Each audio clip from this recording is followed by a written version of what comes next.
నేను నా పెద్దల నుంచి నేర్చుకున్నది కొంత పరిశోధన ద్వారా, కొంత పుస్తక పరిజ్ఞానం ద్వారా మీకు ఈ విషయాలన్నీ చెప్తున్నాను.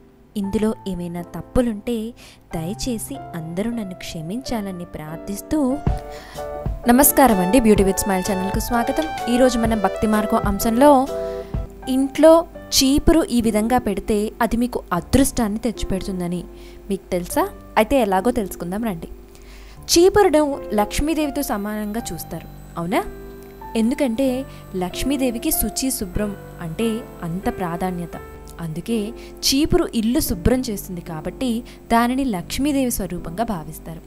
అయితే చీపురుని ఏ రకంగా వాడాలి, ఏమేం చేయాలి, ఎలా పెడితే అదృష్టం కలిసి వస్తుందో ఇప్పుడు చూద్దాం. చీపురును ఈ విధంగా చేస్తేనే అదృష్టం మీ ఇంట్లో తిష్ట వేసుకుని ఉంటుంది. చీపురు కొనలు ఎప్పుడు కూడా కింద ఉండాలి. చీపురు ఎక్కువ కాలం రాదని చాలామంది చీపురు కొనలు పైకి పెడతారు. అది చాలా తప్పు. ఎప్పుడు కూడా కొనలు కిందే ఉండాలి. రెండవది, చీపురు ఎప్పుడు కూడా ఇంటి వెనక వైపు ఉండాలి. అది కూడా ఒక మూలకు ఉండాలి. చీపురు ఇంటి ముందు వాకిల్లో కానీ ఇంటి మధ్యలో కానీ ఉండకూడదు. చీపురుని కాలుతో తొక్కడం లేదా కాలికి తగిలేలా ఊడ్చడం చేయకూడదు. అలాగే చీపురుని డైనింగ్ టేబుల్ లేదా బాత్రూంలో వాడకూడదు. చీపురుని త్రయోదశి నాడు లేదా చతుర్దశి నాడు కొంటే లక్ష్మీదేవిని ఇంటికి తెచ్చినట్టే. చీపురు పొరపాటున కనుక కాలికి తగితే కళ్ళకు అద్దుకుని తిరిగి పని ప్రారంభించాలి.